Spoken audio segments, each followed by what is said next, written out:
Have you ever looked down at your hairbrush and thought, where is all my hair going? Maybe it started slowly, a few extra strands in the drain, a bit more hair left on your pillow. Then one day you realize your once full, thick hair seems to have thinned almost overnight. And you wonder, is it just age or is something else going on? Hair loss after 50 can feel deeply personal. It touches our sense of beauty, confidence, and identity. For many women, it sneaks in quietly, leaving us feeling like we're losing a part of ourselves. But here's what no one tells you. Much of this hair loss doesn't just happen because we're getting older.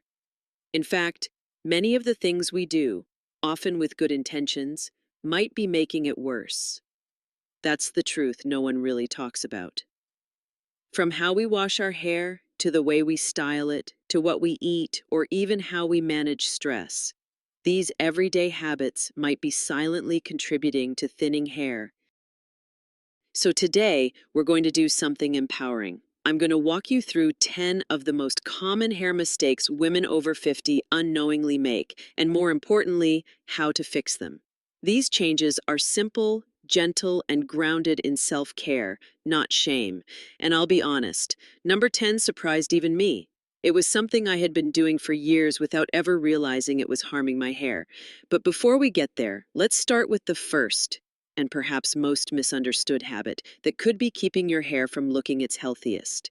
Because when we understand what's really going on, we can begin to take back control, strand by strand. Shall we begin?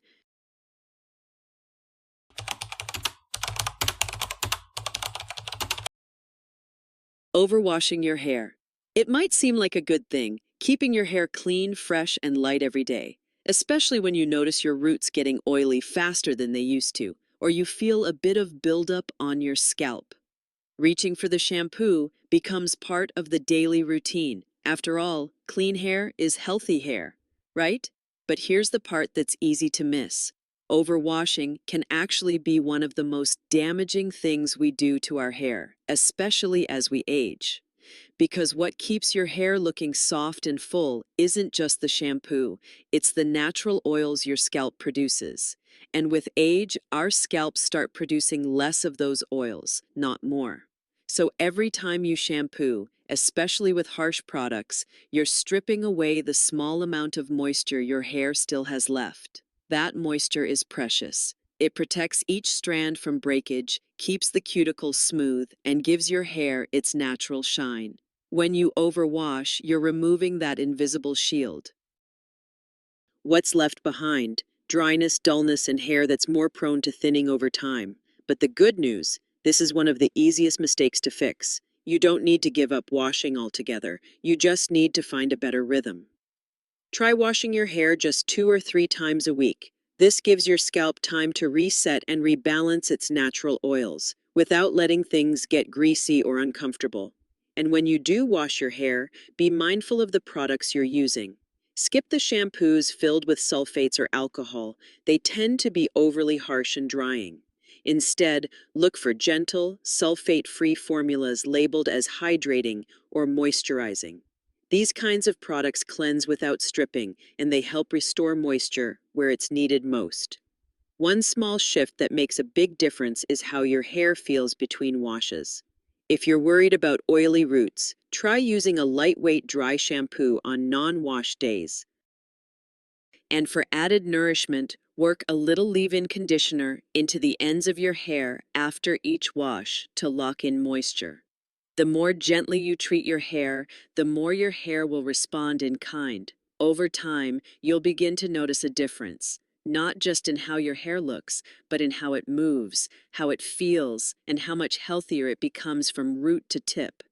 Now, while we're still in the shower, let's talk about something else that might feel relaxing, but could be secretly working against your hair's health. Because yes, even the water you use can make or break your strands. Let's take a closer look at your shower temperature next.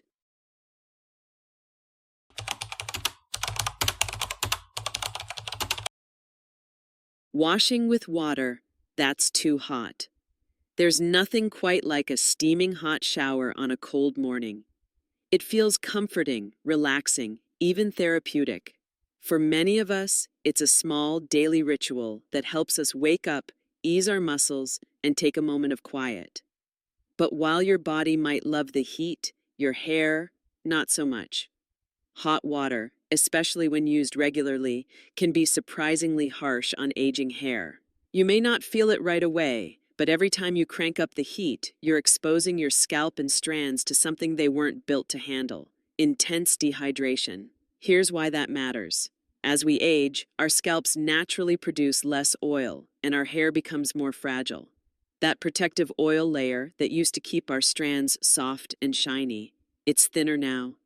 When we wash with hot water, it strips away what little moisture we still have, leaving the hair dry, brittle, and more prone to breakage. And it's not just the hair shaft that suffers, your scalp feels it too. A dry, irritated scalp can lead to itching, flaking, and even inflammation that affects how well your hair grows.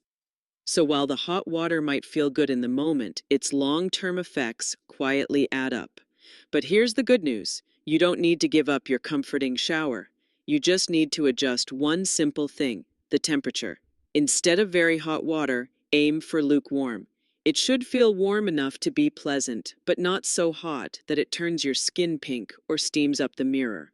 And for an added boost, consider finishing with a cool rinse. Yes, it might take a little courage at first, but even a quick splash of cool water helps seal the hair cuticle, locking in moisture and giving your strands that smooth, light-reflecting shine. Think of it as a mini spa moment for your hair. Even just this one shift, turning down the heat, can lead to noticeable changes over time. Your scalp feels calmer, your hair stays more hydrated, and the natural shine you've been missing slowly starts to return. Small steps like this are powerful. They're gentle reminders that self-care doesn't have to be dramatic, it just has to be consistent. Now that we've made peace with the water, let's move on to something else many of us do without thinking. It happens the moment we step out of the shower, and it might be causing more harm than we realize. Let's talk about that towel.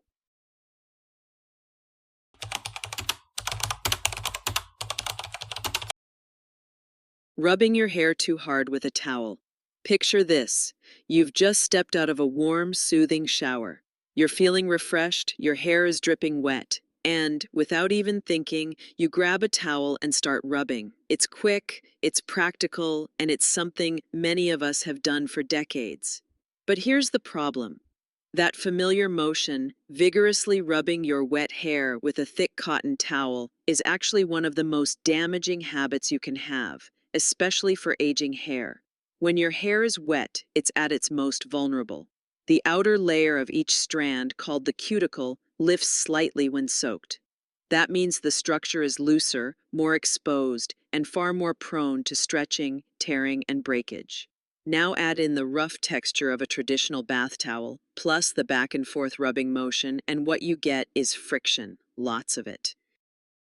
Friction that can lead to split ends, frizz, and in time, noticeable thinning, especially around the fragile front and crown areas. But it doesn't have to be this way. Just like we're learning to be more mindful in how we wash, we can also be gentler in how we dry.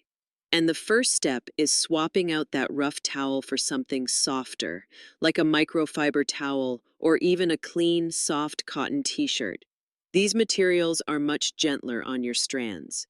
Instead of creating friction, they absorb moisture without pulling or tugging, and they're lightweight, so they don't place extra tension on your roots while your hair is still wet. Next, change the motion. Instead of rubbing, simply blot and gently squeeze the excess water from your hair. Start at the ends and work your way up. Take your time. It only adds a few extra seconds, but it saves your hair from months of damage. You'll be amazed how much smoother and shinier your hair begins to look when you cut out the rough handling. Less frizz, fewer tangles, and over time, stronger strands that don't snap at the first sign of brushing.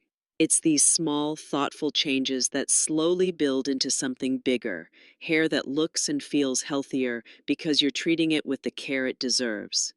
And speaking of care, let's move on to something that often disguises itself as beauty, but may be doing more harm than good. Let's talk about heat styling and how to protect your hair from the damage it can quietly cause.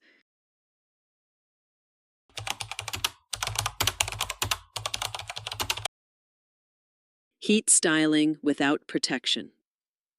Let's be honest, there's something deeply satisfying about a well-styled head of hair. The smoothness of a fresh blowout, the bounce of soft curls, the sleek finish of a flat iron. These tools give us control over how we look, especially on days when we just want to feel polished and put together.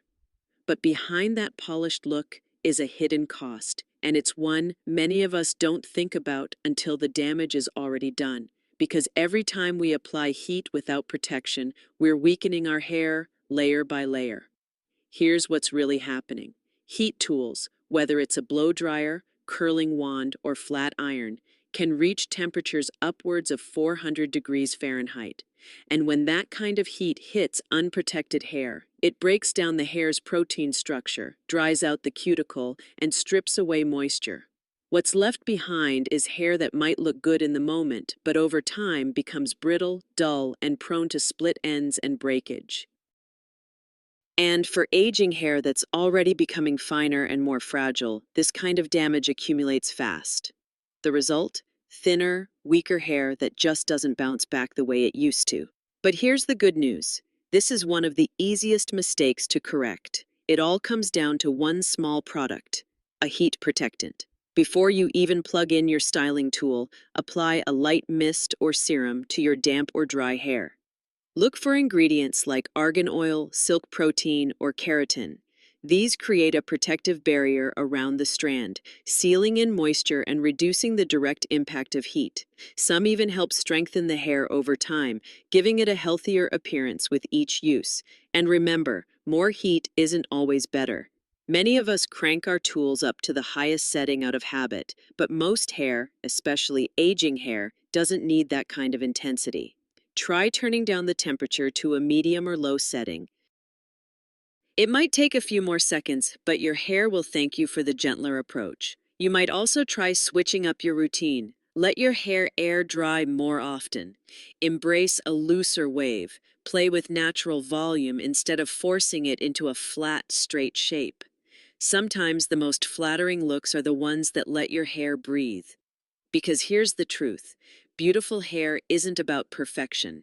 It's about health, strength, and the quiet confidence that comes from knowing your hair is thriving, not just surviving another styling session. Now that we've talked about heat, let's move on to something a little more subtle, but just as damaging over time.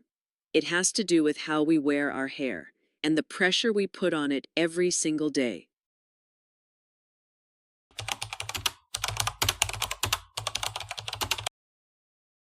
Wearing tight hairstyles too often. There's something undeniably elegant about a sleek ponytail or a tidy bun. It's neat, it's practical, and it gets your hair out of your face. Perfect for work, errands, or even just lounging around the house. Many of us have been pulling our hair back like this for decades, without thinking twice about it. But here's the surprising truth. Tight hairstyles, worn regularly, can quietly do real damage over time. The issue isn't just how the hair looks, it's about what's happening beneath the surface. When we pull our hair back tightly, whether it's into a high ponytail, bun, or braid, we create constant tension on the scalp. That tension tugs on the hair follicles, the tiny pockets in your scalp where each strand of hair is rooted. Over time, this stress weakens the follicle and can lead to something called traction alopecia, a form of gradual, often permanent hair loss caused by repeated pulling. At first, it might just look like thinning near the temples or along the hairline. But if the style becomes a habit, day in, day out, it can lead to noticeable breakage, patchiness, and even bald spots that are hard to reverse.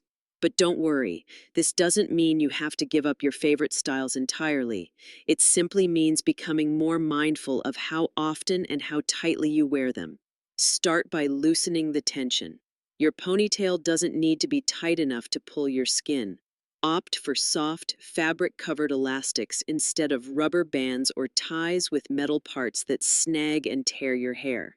Scrunchies, silk ties, or spiral hair coils are much gentler alternatives.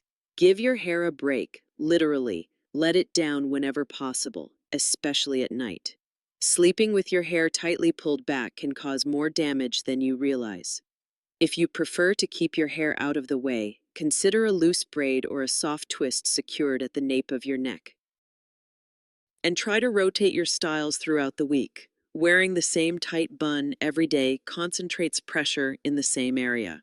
By changing things up, parting your hair differently, switching from updos to down styles, you give your scalp a chance to recover. The most important thing is listening to your scalp. If you feel tension, tightness, or soreness at the end of the day, that's your body asking for relief.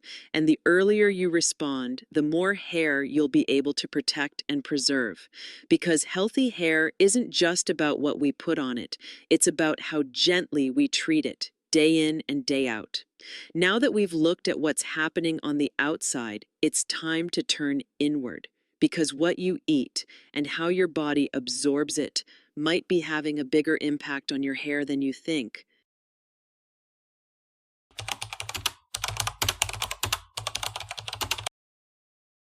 Nutritional deficiencies and hair loss.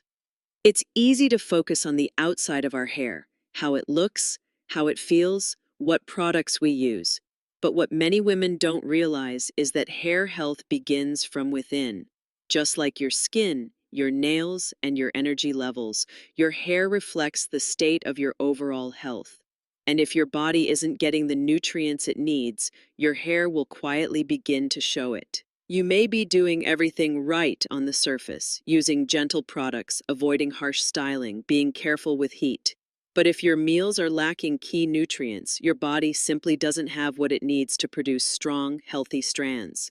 Iron, biotin, zinc, protein, vitamin D, these are more than just buzzwords on supplement bottles. They're building blocks. Your body uses them to fuel your follicles, support the growth cycle, and maintain the strength and thickness of each strand. Let's take iron, for example. Iron helps carry oxygen to the hair follicles.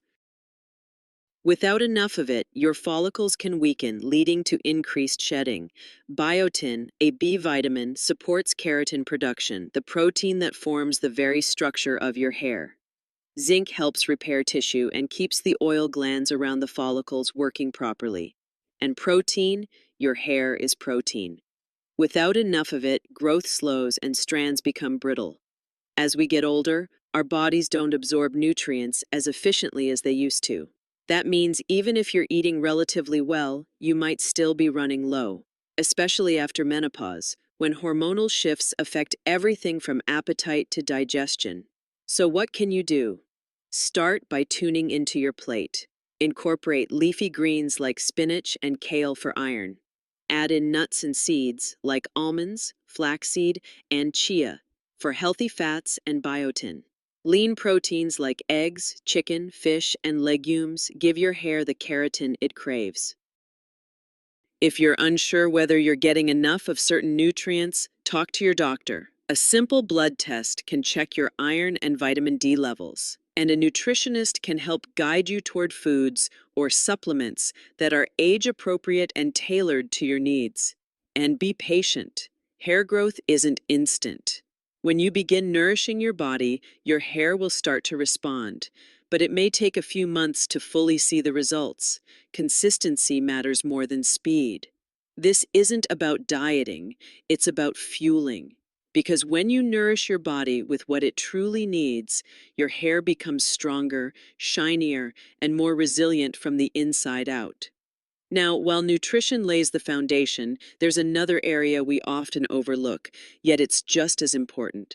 It's not your hair, it's not your products. It's the very place where your hair begins, your scalp.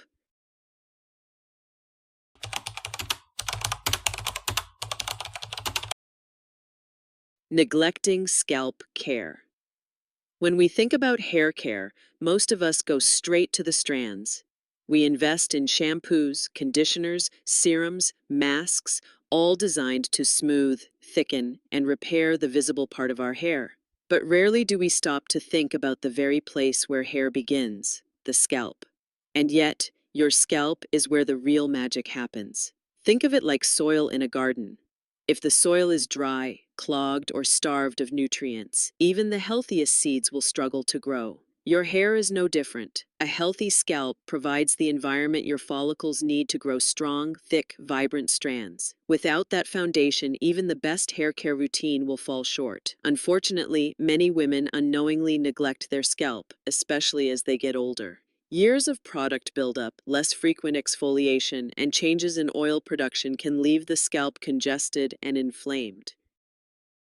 When that happens, follicles get blocked, circulation slows down, and hair growth begins to suffer. So how do we begin to restore balance? First, start by cleansing gently, but thoroughly. Use a sulfate-free shampoo that can lift away buildup without stripping your scalp. Once or twice a month, incorporate a scalp exfoliator or a soft bristle brush to help remove dead skin cells, excess oil, and residue from styling products. It's like a gentle spring cleaning for your roots. Next, consider scalp hydration. Yes, your scalp needs moisture too, especially if it feels dry, itchy, or tight. Lightweight scalp oils or tonics with ingredients like tea tree, peppermint, or aloe vera can soothe irritation while nourishing the skin.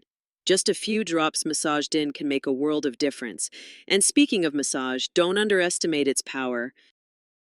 Spending even just 2 or 3 minutes a day gently massaging your scalp increases blood flow, which helps carry nutrients to the follicles and supports healthy growth. It also reduces tension and stress, two hidden factors behind hair thinning. The goal here isn't perfection, it's connection.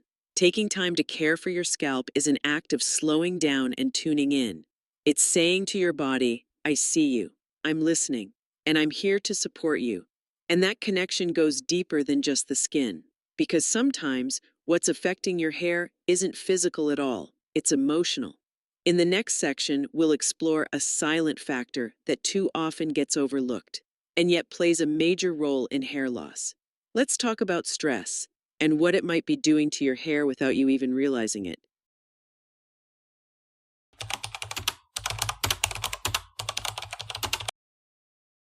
Chronic stress and hair loss. Hair loss doesn't always start on the surface. Sometimes it begins in the quiet corners of the mind, during sleepless nights, overwhelming days, or moments when life simply feels too heavy. Stress is something we all carry, especially as we get older. Family responsibilities, health concerns, financial pressures, even the emotional weight of aging itself, it all adds up. And while we often try to keep moving, pushing through, our bodies respond in ways we don't always expect. One of the first places stress shows up, your hair. When your body is under prolonged stress, it produces a hormone called cortisol. And while cortisol helps us deal with short-term challenges, too much of it, over time, can wreak havoc on the hair growth cycle. It can push follicles into a resting phase, where they stop growing and eventually shed. This condition is known as telogen effluvium, and it often appears several weeks or months after a period of emotional or physical stress. At first, it's subtle, maybe a little more hair in the shower, a thinner ponytail, or sparse areas around the crown. But as it continues, it can feel like you're losing control, like something you once took for granted is quietly slipping away. And that sense of loss only adds to the stress, creating a frustrating cycle. You feel stressed, your hair sheds more, and then the shedding creates even more anxiety. But here's something important to remember. This kind of hair loss is usually temporary, and even better, it's reversible. The key lies in breaking the cycle, and that doesn't require a complete lifestyle overhaul. Often, it's the small, steady changes that make the biggest impact. Try incorporating calming routines into your day. Gentle walks, breathing exercises, a few quiet minutes of stretching before bed, writing in a journal. Sitting with a cup of tea without multitasking. These moments might feel simple, even too small to matter, but they tell your nervous system, you're safe now. Don't underestimate the healing power of connection either. Talk to a trusted friend, laugh more often, set boundaries around the things that drain you. Even something as simple as turning off the news for an afternoon can help ease mental clutter. And most importantly, be kind to yourself. You are not failing. You are not broken. You're human. And your body is asking for gentleness, not judgment. When your inner world begins to soften, your outer self responds. Your hormones begin to balance. Circulation improves, and slowly, quietly, your hair begins to recover because your whole being is healing. Now that we've looked inward, let's shift our focus back to the outside. Because even the best habits can fall short if we're unknowingly using the wrong products for aging hair.